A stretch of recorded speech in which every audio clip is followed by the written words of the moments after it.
Hi,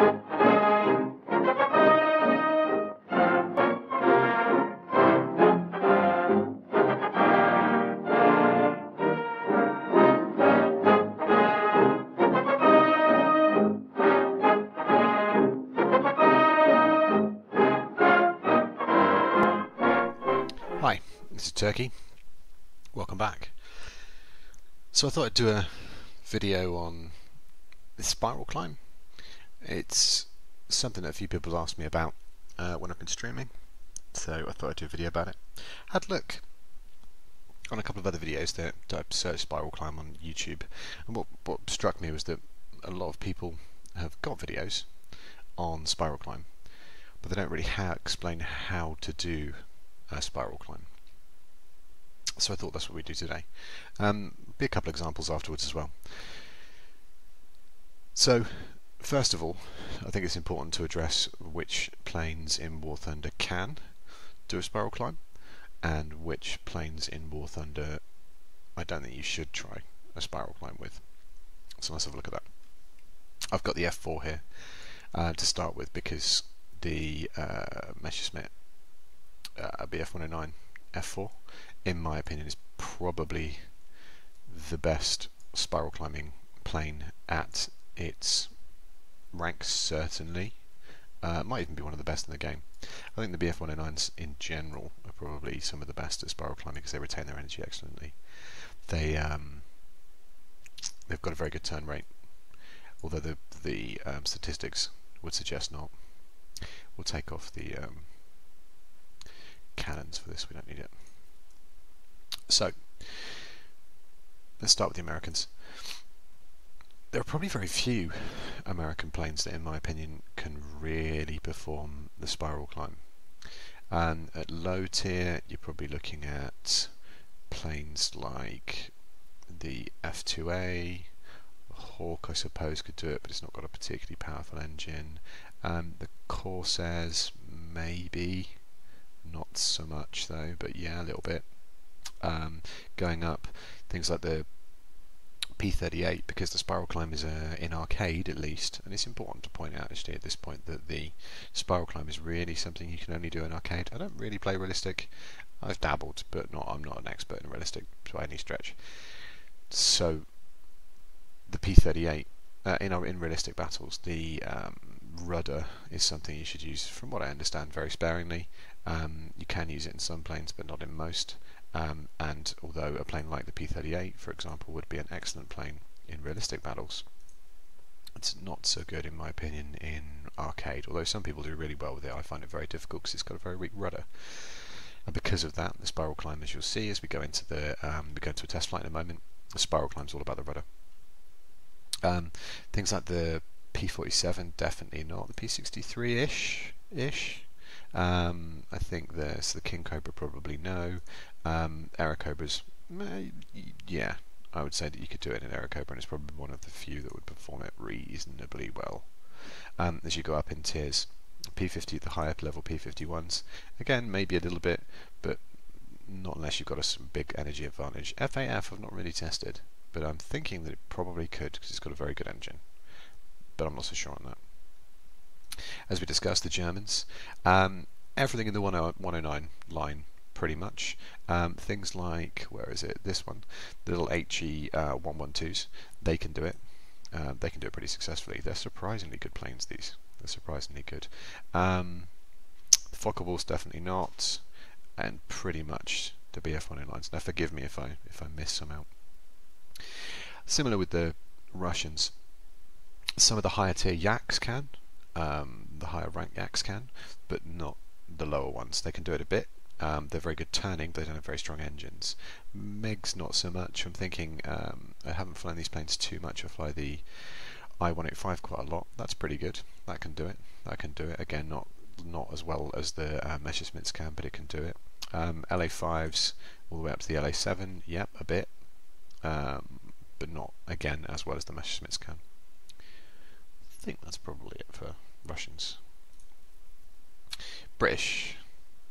Now, they've got some very good examples.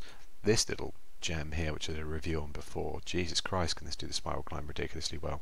This retains its energy like crazy, but it's not very fast, so when you first go into the spiral climb, it needs to be a slow speed spiral climb. Pretty much all of the Spitfires can do a very good spiral climb. I found that the Hurricane, there's been some stealth patches to these, but they can do it as well. Not as well as the Spitfires, not as well as the Messerschmitts, the BF-109s, but they can still do it. Tempest, not so much. Typhoons, not so much. Yeah, that's pretty much it for the British. Japanese, surprisingly, the Japanese planes have got a few that can do it exceptionally well. Otsu being one of them. So here, the KO-43 Otsu. That can spiral climb very, very well. J2M2 can. The KO-61s to an extent. K100-ish, again. It's a bit of a boat, that plane. So it can kind of. But I wouldn't recommend doing it a lot.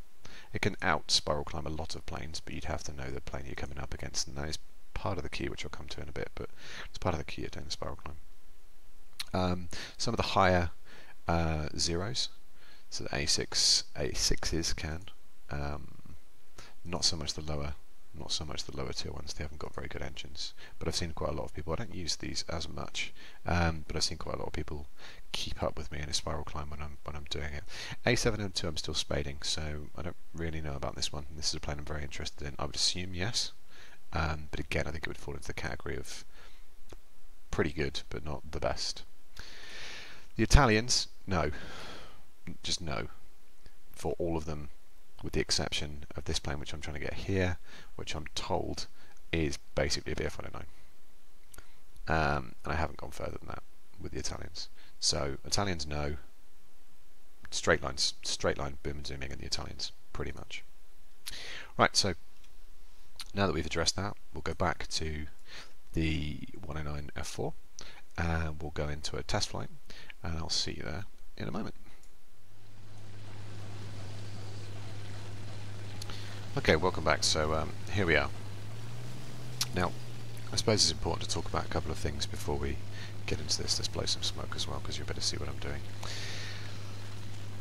Firstly, it tends to be that spiral climb is most effective at altitude, in my opinion. And all of this is it's not conjecture really. It is my opinion.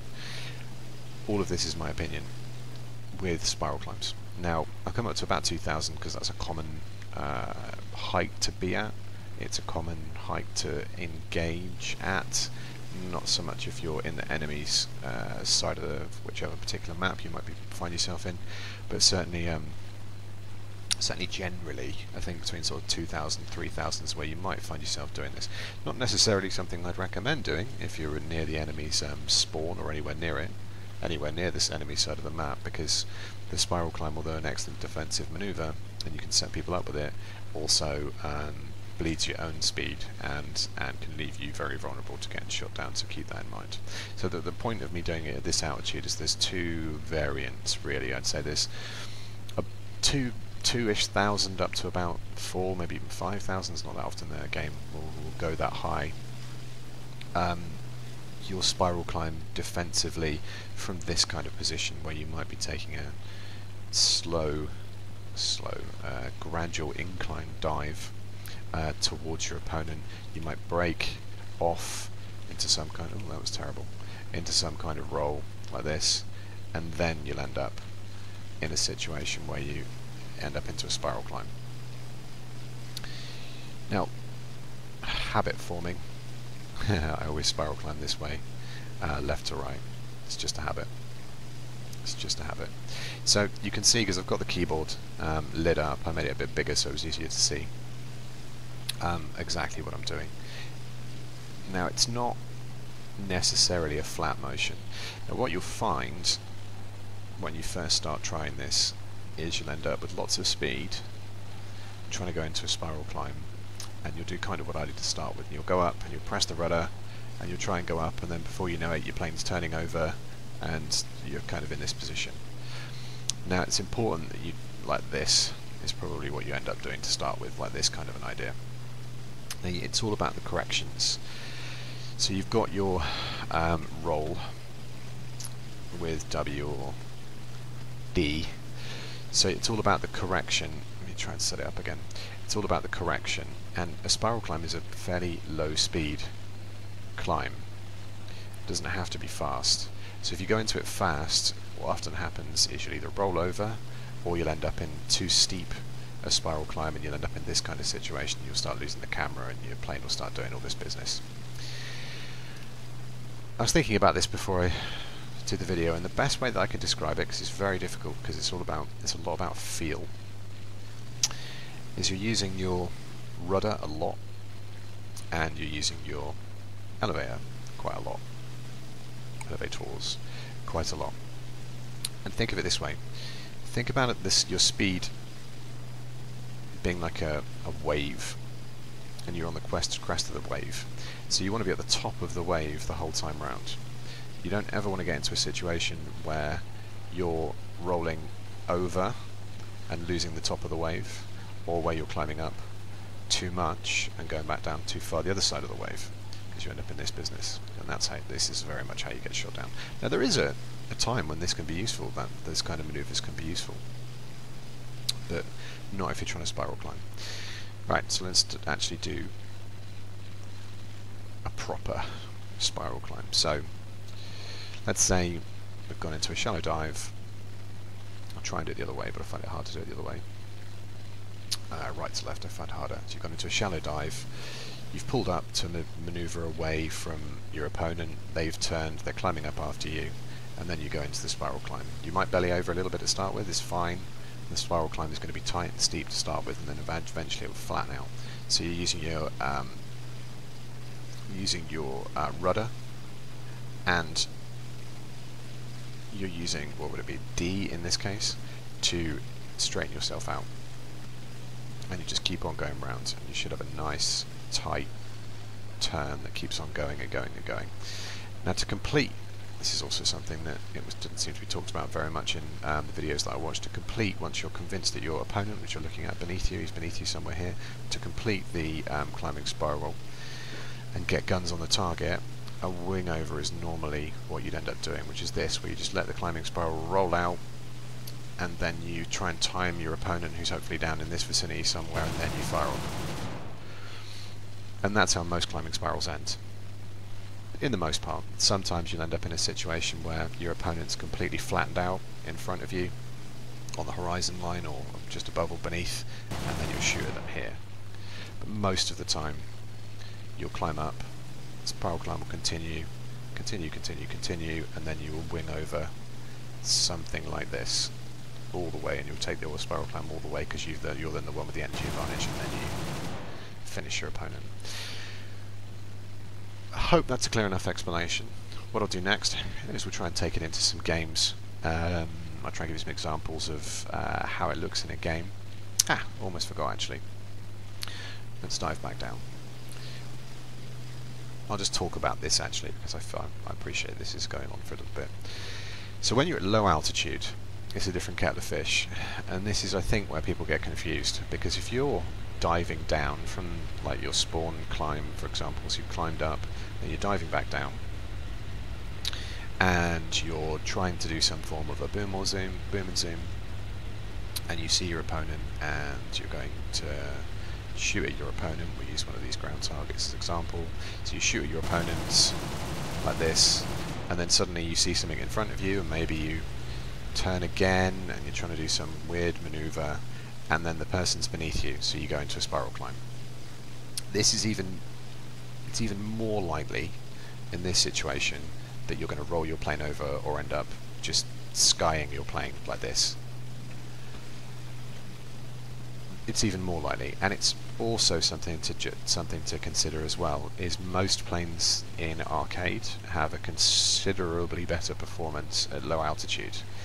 So even though the person that you're looking at, you might think, doesn't have enough energy to catch up with you, they may well do. So just keep that in mind, because when you're in this position and you're doing this, the other person is using all of their energy just to come up vertically, and you're going around in a spiral to try and bleed their energy, but the energy won't bleed anywhere near as quickly at low altitude as it will at high altitude. So there's a feel to this maneuver, which you have to just practice, and it's very frustrating to start with, and you'll probably get shot down a lot. But once you nail it, it's one of the most satisfying feelings in War Thunder to kill someone with a climbing spiral culminating in a wing over, or them flattening out in front of you and shooting them down. It's the part of the reason I've played War Thunder for as long as I have. Anyway, I hope that helped, and I'll see you in some games.